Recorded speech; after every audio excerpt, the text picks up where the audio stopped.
Did everyone back here get food? Do you want some food?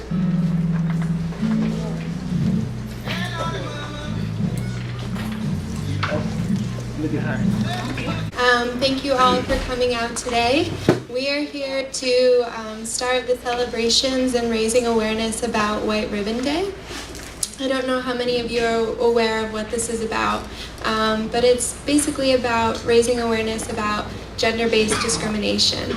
So we have the Australian Embassy with us here today. We have the Australian Ambassador, George Fraser, and his staff, Eliza, Luis, and Pavle.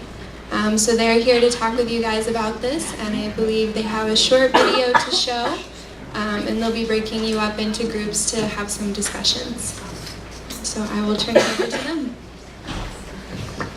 Thanks, Christy.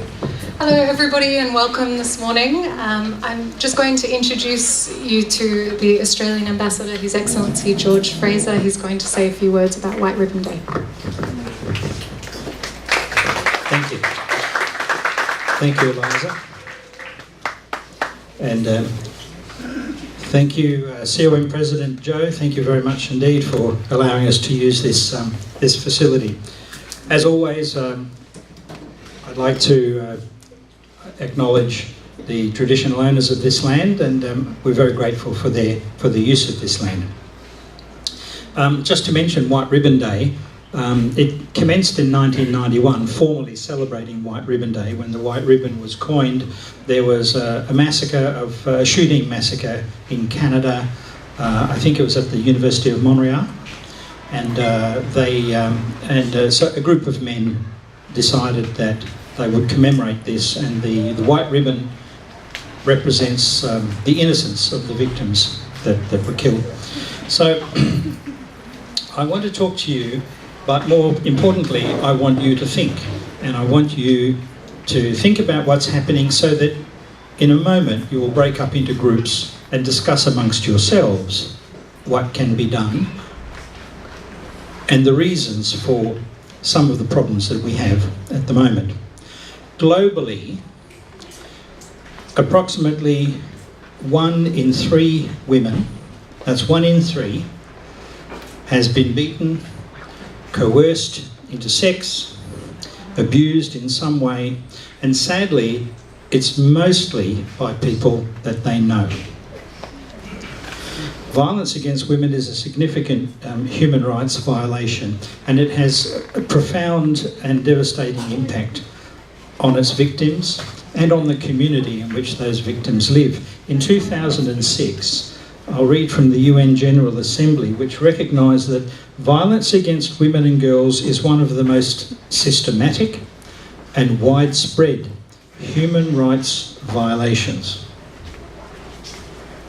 It is rooted in gendered social structures rather than individual and random acts, and it cuts across age, socio-economic, educational and geographic boundaries. It affects all societies, and it's a major obstacle to ending gender inequality. And it costs a lot of money. In Australia, it costs us over 21 billion Australian dollars a year. In Australia, one person one woman on average is killed every week by a current or former partner. It's a very bad situation. Now, in September of this year, the FSM government launched the Family Health and Safety Study, FHSS, which was funded by Australia and UNFPA. And the study looked into the prevalence and the types of violence against women in the FSM. That study, for example, that study and that survey, they're very concerning because they show the high levels of violence here, but they match the global levels. Here, almost 1 in every 3 partnered women in the FSM, it was 32.8%. 1 in every 3 partnered women has experienced physical and or sexual violence by a partner at least once in their life. But the situation was much worse than that in the states of Chuk and Koshrai. Notably, almost 1 in 4 had experienced this within the last 12 months, and the age group for most was between 15 and 24, so that's your group. Nearly 35%. Now, looking at the students around me in this room, statistically, I would have to say that regrettably I assume some of you must have also experienced this crime firsthand. Violence against women is unacceptable anywhere, anytime. Eliminating it is a major priority of the Australian government, and it's a key part of our foreign policy and overseas aid program. The FSM's Strategic Development Plan for 2004 through to 2023 recognises this. It recognises that domestic violence is not only a prevalent issue, but also that the current laws that you have here are not providing adequate protection. They're not providing adequate safety. So reforming that system, reforming the frameworks is necessary so that we can enforce appropriate protective laws. At present, the laws are not sufficient. Now, the Ponape legislature has been considering a proposed Family Safety Act. You may have heard of it, but they've been considering it for 8 years. So we're quite happy that indeed it's now under current consideration again. And there is something that you can do. It needs support from the community. I would encourage you all, if you can, to go to the public hearings, find out more about the legislation and make the voice of youth heard. Violence against women is a symptom of gender inequality, and it takes many forms. I'm not going to go into them now, but it includes physical, emotional, religious, social, all sorts of abuses, financial abuse, keeping money away from women. But underlying all of this is the same thought. And that thought is that women are not equal to men. And that's just wrong. Now, men, just a word for you. I'll include women in this, but this comment is specifically to men. This is our challenge, and it's one that we need to address. This is a problem created by men. It's men's violence against women. That's what we're talking about. We have to stop tolerating poor behaviour by other men. We have to stand up. We must not be silent. We must also make sure that our children, our sons, grow up respecting women and realising that violence is not the answer. Now, ending this violence against women and girls is an enormous challenge, but we can get there by supporting those who've been subject to violence and by taking a stand in our communities against it. So I want to thank you very much for joining us here today to stop violence against women. You've already made the first step by being here. So I'd just like to thank you very much for that and ask for your attention to the video and also for your really well-considered thoughts when you're in your groups. Thank you very much.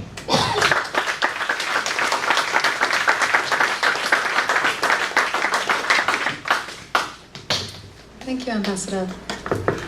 Okay, I'll try not to spend too long on a bit of a quick PowerPoint presentation, but we have for you a bit more information about domestic violence, just in case you didn't catch any of those statistics. But it is a very real issue in the FSM, and it affects a large number of people here.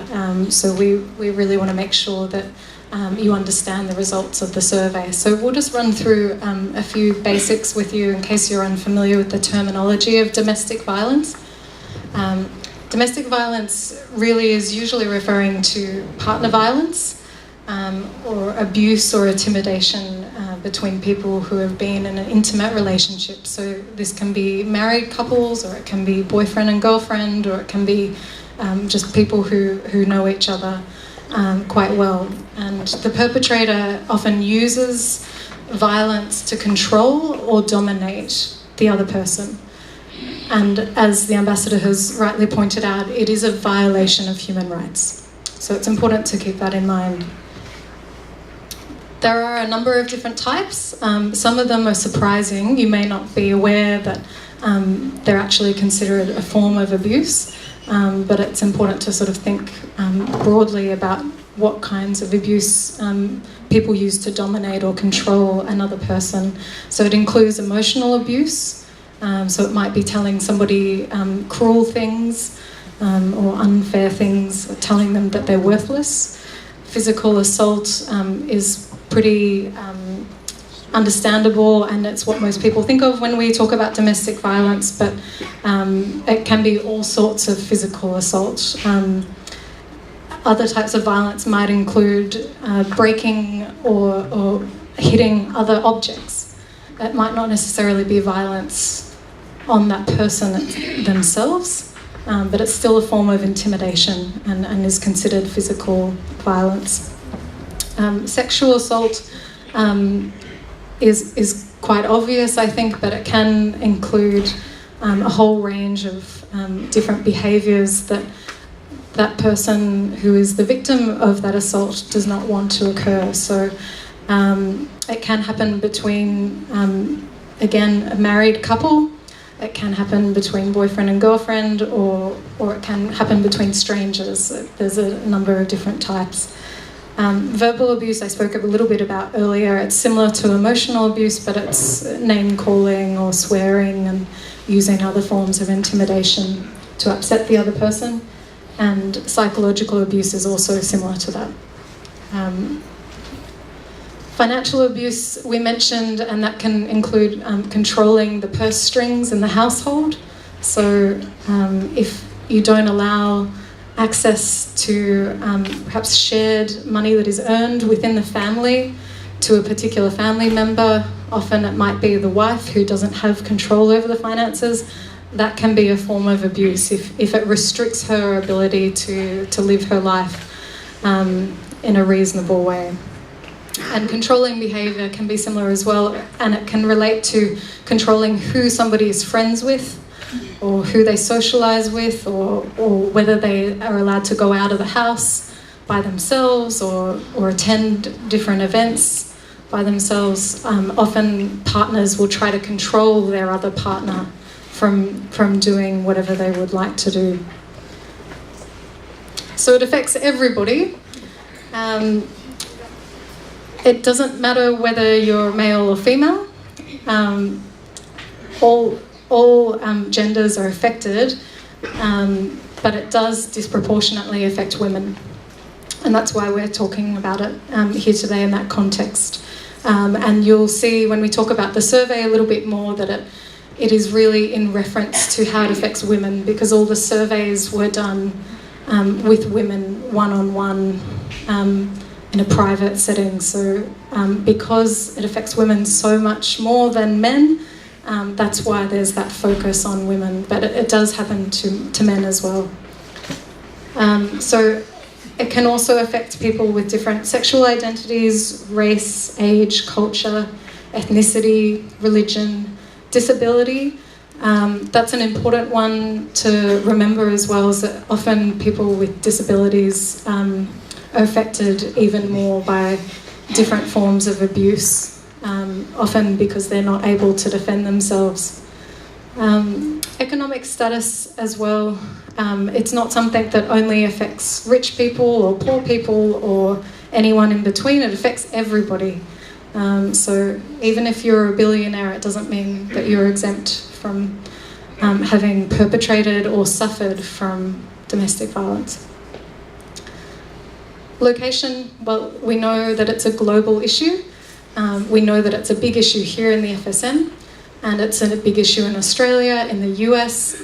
Any country you can think of, there's not a single country that doesn't suffer from this problem. We talked about the numbers that it affects here in the FSM, 1 in 3, which is very high. And that's partner violence. Again, it's not a stranger that you don't know in the street. It's not somebody that comes out from the shadows. It's usually within the home or somebody that you're related to or that you're in a relationship of some kind. 1 in 10 experience physical violence by non-partners. So that's a different group that we're talking about. The 1 in 10 is outside of the home. It's not a partner, but it may be somebody who is related to you, or you know, or a neighbour, or a friend. It's just non-partners. So still very high numbers, but invariably it's usually somebody that knows you. So a few points to remember. Domestic violence or partner violence is not normal, and it's never the fault of the victim. They're survivors of domestic violence. They are not the person who was the catalyst for that domestic violence. They didn't provoke somebody to do that to them. Violence is not the answer, and we should never blame the victim of domestic violence. So we shouldn't accept it or tolerate it within our own families, within our communities, or within our own countries. And any type of domestic violence is a violation of that person's human rights, as we've said before. So it's up to all of us here to stop domestic violence, and that's what we're trying to move towards here today. We're going to talk a little bit about consent today. We think it's relevant to you. It's relevant to everybody, but it's often something that is controversial, and you would have seen a lot of news stories about consent, about college students in the US, and the question of consent comes up. So we thought we would cover it in a bit more detail. Some of you may have seen this, but respect and consent is really important in healthy relationships, and that's why we want to talk about it today. It's important to understand it and to respect consent of another person. So what is consent? Well, it's as easy as tea.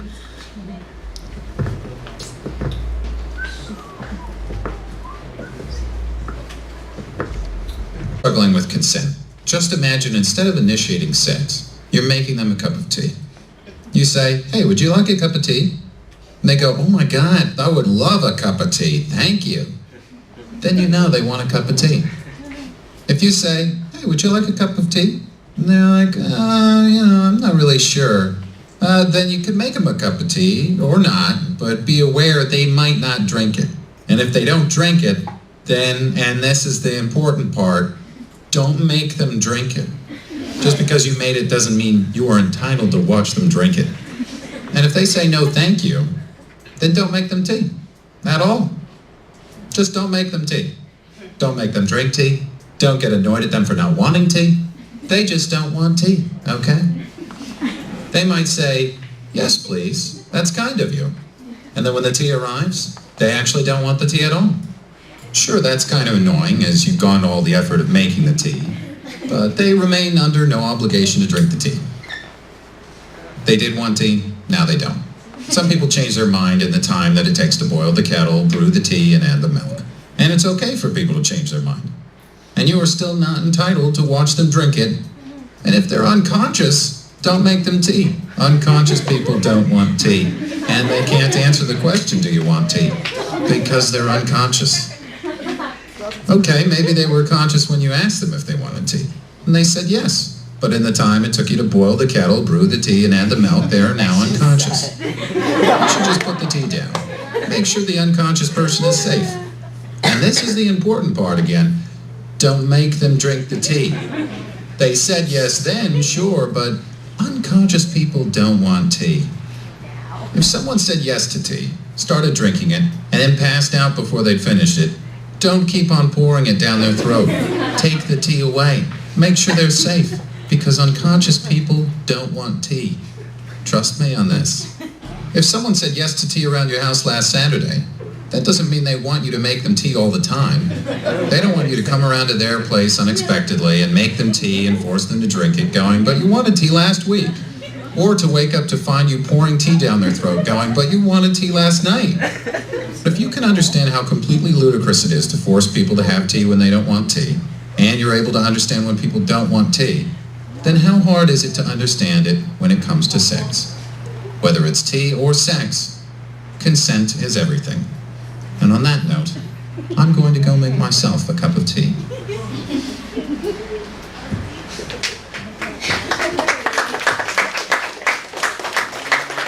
Thanks. We didn't make that one.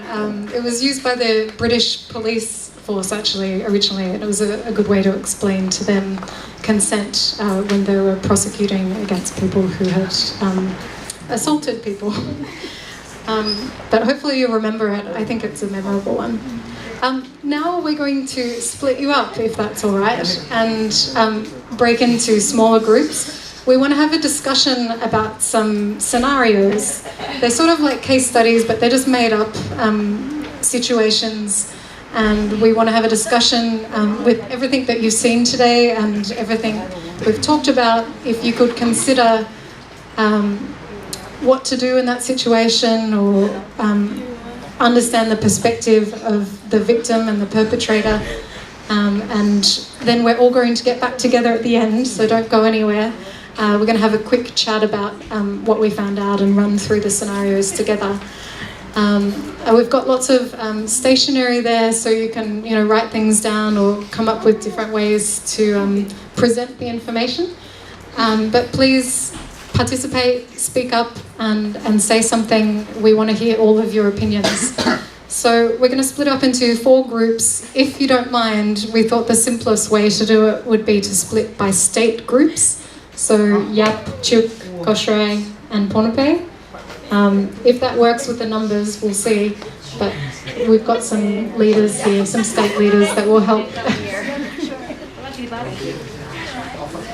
All right, everyone, if you want to get up and move around, can we have maybe, who's here?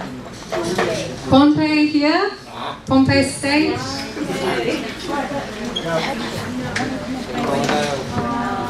You can mix if you want, but we want 4 groups. And maybe Yap here? Okay.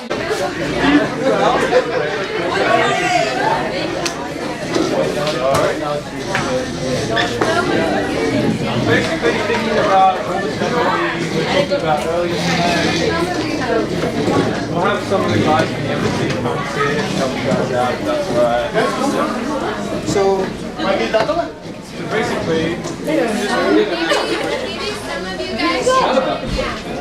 this is the thing. We're talking about a very complicated issue. Domestic violence is very complicated. No, it's just it's kind of like amongst the group. Seeing what you guys each think about the situation, that kind of thing.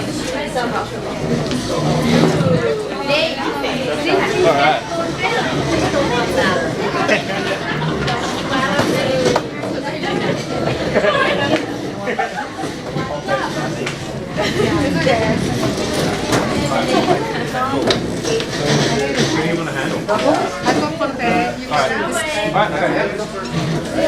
Alright. So you guys, yeah? Join us? Still having discussions?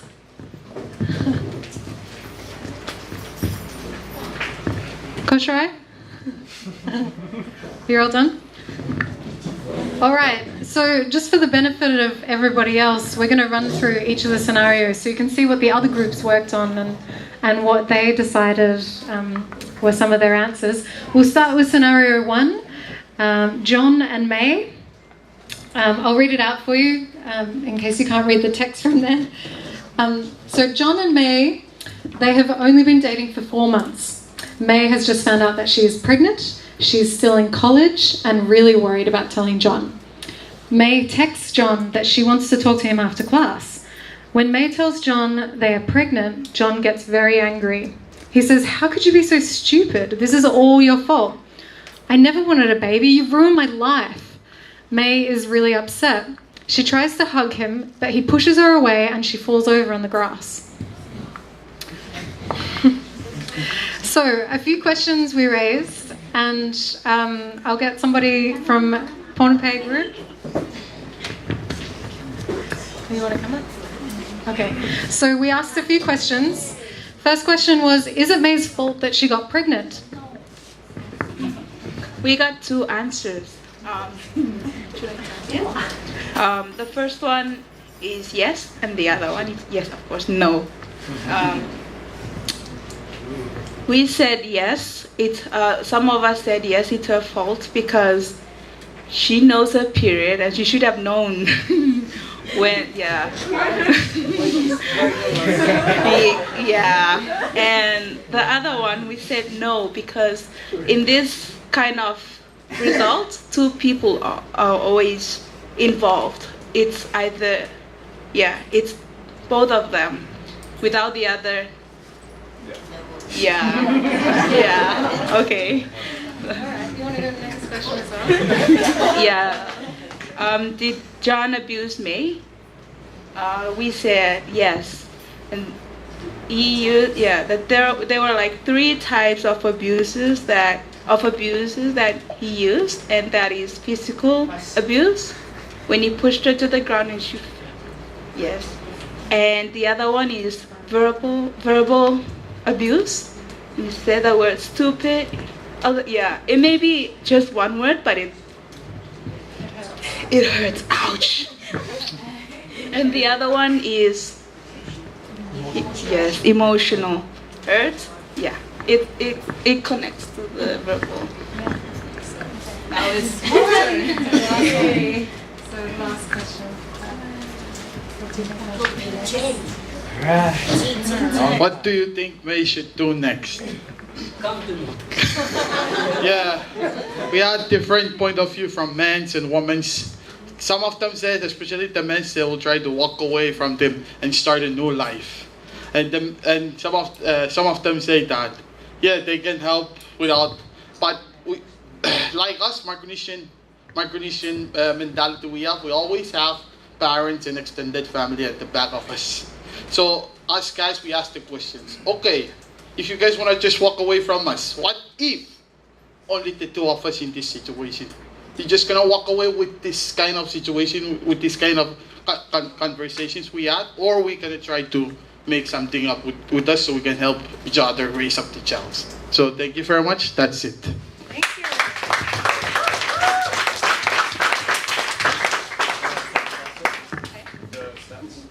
Oh yes, what we didn't get around to actually is the statistics relating to some of these scenarios. So actually Pablo and I sat down with the statistics and thought about what kind of scenarios might exist based on the statistics. So these are cases that have happened in the Federated States of Micronesia. The statistic that's relevant to this one is that 1 in 4 ever partnered women, it just means someone who has ever been with somebody else.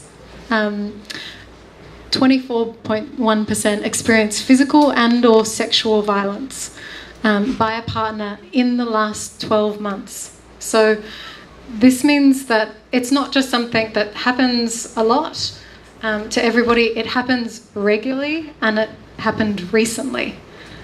So we thought that was important to note, and the most interesting figure that you've heard before today is that the highest rate of physical or sexual violence was among women aged 15 to 24 years old.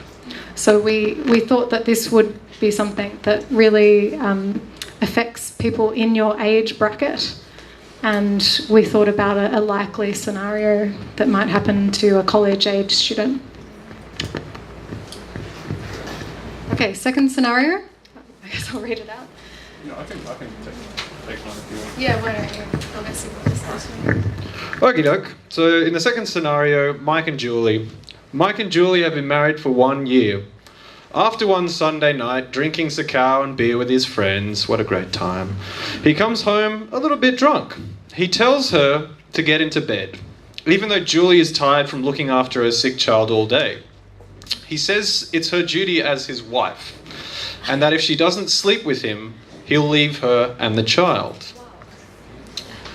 Julie says that she doesn't want to and doesn't like him to be drunk around the child. Mike grabs her and takes her to the bed anyway, even though Julie says, please stop. Afterwards, Julie feels really bad. So, scenario 2 was... Okay. Can we get a representative from Chuk? A senator, maybe? Yes. Senator? Someone, anyone.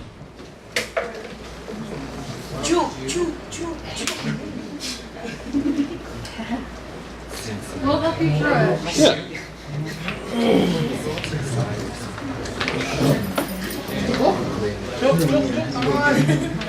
Come on, Jude. Yeah.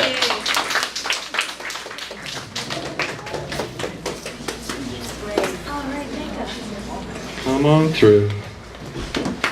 Alright. Okie doke. So, what did you guys think about this question? Did Mike treat Julie with respect? No. We said no because back to the video on consent, she said no, but then he forced her. To drink the tea. Yeah. Yes. To drink the tea. Sure. Was it Julie's duty to sleep with her husband even if she didn't want to? Our answer was also no, because we said it takes two to make a relationship work, and back to the consent video, she didn't want to. Sure. So, This one may be a bit controversial. Do you think Julie was raped by her husband? Raped is a very strong word, but it's the question. So. Andy, can you answer this one? Yes. Do you think Julie was raped by her husband? Yeah. Come to the mic.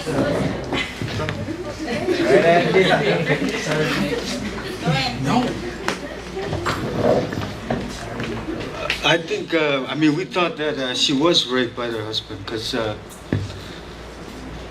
when they got married,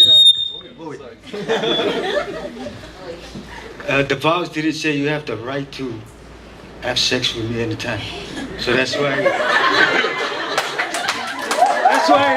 we thought that she did get raped.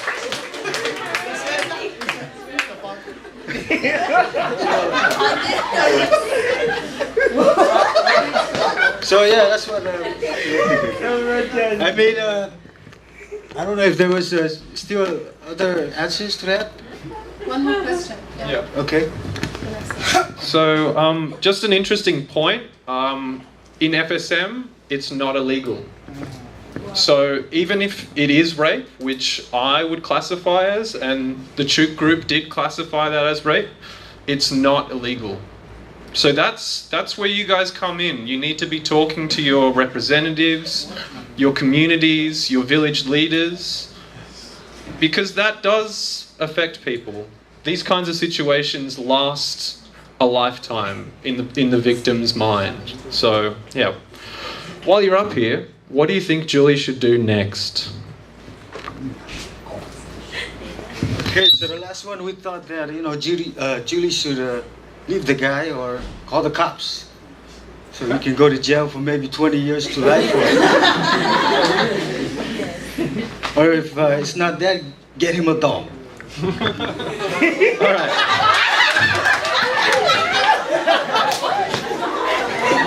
All right. Could you guys give Chuk a round of applause for that? Thanks, guys.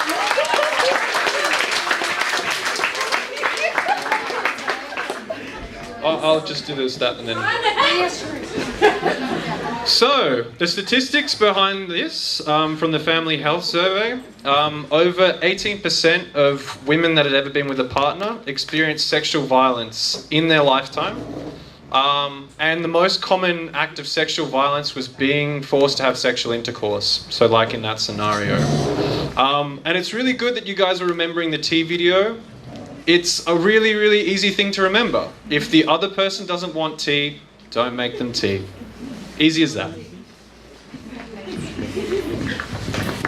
Okay, scenario 3. I'll try to be quick because I know some people have classes to go to. Tom and Kate had their first kid when they were in high school at age 16. Now they are 20 years old and Kate is 5 months pregnant with her third child. Tom is a police officer and has a stressful job. Kate is studying at college and her parents help take care of 2 kids during the day. Tom comes home late from work after a long shift. He goes to the kitchen and asks where dinner is.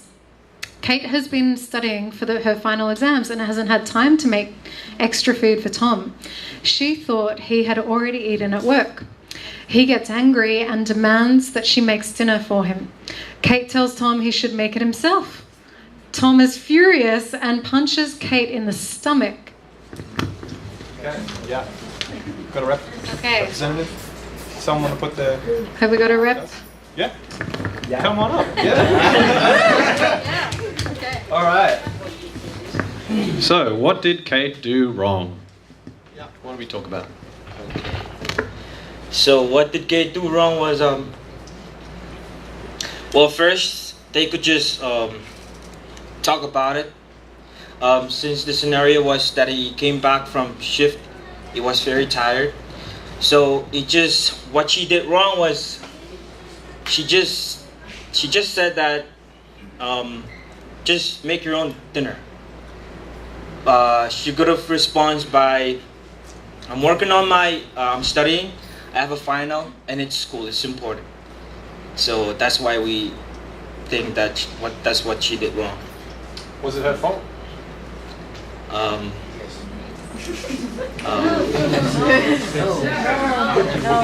No. I say no. So, we had a bit of a discussion, just like, was it wrong? Did she do something wrong? And basically, the way that you treat each other in a relationship needs to be with respect, but she wasn't to blame for him punching her in the stomach. That's what we discussed. Anyway, should Tom have hit Kate somewhere else so that he doesn't injure the baby? No. All right. No. Next one. Did Tom do anything illegal? Yes. He did, because since this is domestic violence, he did something illegal. Even though he's a cop, there's no one is above the law. Cool, excellent. We kind of, struggled with this one. What should Kate do next?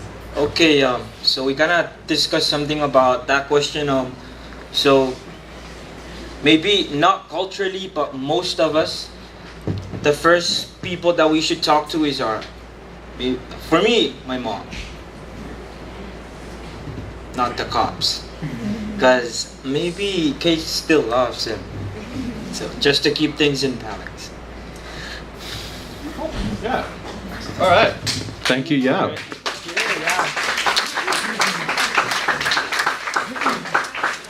So, in terms of this health survey, what the survey found was that around 6.3 of women that had ever been pregnant in their life experienced physical partner violence whilst they were pregnant. Almost half of these women had been punched in the stomach. So that's a very high number of pregnant women that got physically assaulted.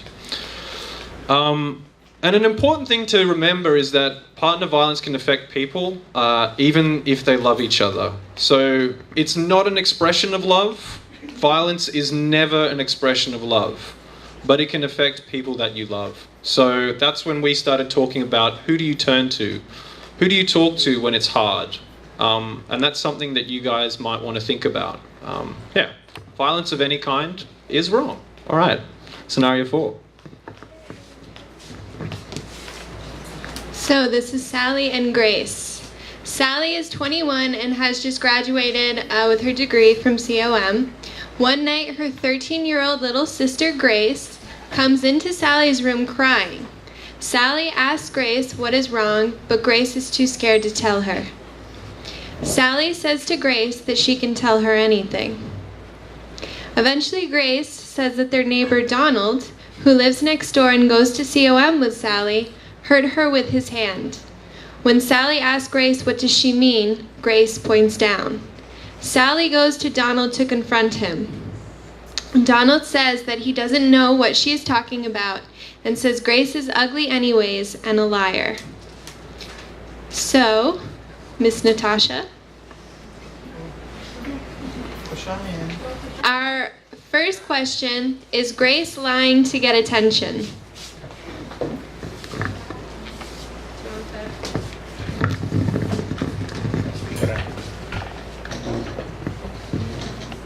No, she's not lying. Okay. Do you think Donald did something he shouldn't have with Grace? Yes, we believe so. Is Grace too young to be with a boy? 13-year-old, very much too young. Okay. And what should Sally do next? So our group said that Sally should comfort Grace first and then talk to the parents. Right. Is that Donald Trump? Now that you mention it, yeah, it was based on Mr. Trump.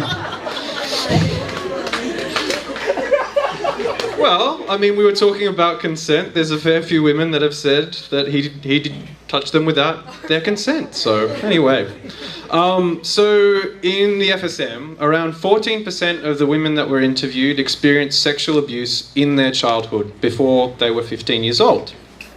The most common people that did this to them were male relatives and male friends. So not all domestic violence is by partners, but it is often someone that the person knows. Yeah. Okay. Thank you. Yes, thank you everyone for participating. Great work. So what happens next? You know everything there is to know about domestic violence, maybe. Maybe you're just beginning to understand it. But what can you do about it? Well, we talked earlier about the Family Protection Act, or the Family Protection Bill. It has passed in Koshrai, so congratulations, Koshrai. That's great news. I know it took a lot of hard work to get that act in place. And it's very important because it means that now certain acts of domestic violence are illegal, and if it happens to you, you can go to the police and someone can be prosecuted. So they're in the process of implementing that legislation. But in Ponape, the Family Protection Act is currently under consideration. It has not been passed through the state legislature. So you could attend the public hearings, as the ambassador suggested.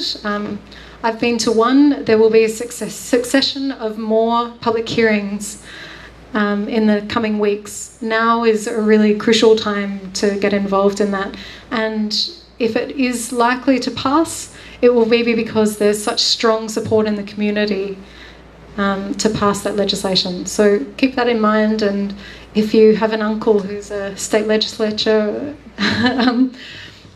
you can contact them and maybe tell them some of your thoughts. The Family Protection Acts in Yap and Chuk don't exist. So if you're from those states, or if you're interested, perhaps you could suggest that such an act is introduced there as well. So you are the voice of the future. Thank you for coming. We really appreciate it. I will just run through very quickly. If you want to find out more about some of the statistics or the survey, it's a survey that was done in your country across all the 4 states and is relevant to you, so you can look it up online. You can just Google the Family Health and Safety Survey, the FSM one, or you can ask us for more details. We can provide the link to the document as well. And as always, we just wanted to note where you might be able to seek help if you or someone you know may be a victim of domestic violence, or there's anything you want to discuss that has been brought up today. So we've been provided with a few names of counsellors here at the College of Micronesia. Some of you probably already know who they are. There's 3 counsellors in the A+ Centre. And there's also a peer counselling centre which focuses on family planning and drug and alcohol counselling, but could also be a resource for you as well. And outside of the college, you can go to the police. There is a domestic violence unit, and they have been trained, similar training to this, but for many weeks on what domestic violence is and how to deal with it. So you can go there. You will be heard, and you can call them in dire situations. And there's also some lawyers in town as well who you can talk to as well. Marstella Jack, some of you know. So that's all. I don't want to keep you because I know some of you have classes to go to, but we really appreciate you coming out here. It's so great to hear your opinions and your thoughts about some of the scenarios. If you've got any questions, please feel free to ask them or stick around and talk to us. You're most welcome to do that. Thank you so much, and thank you, College Micronesia, for hosting us.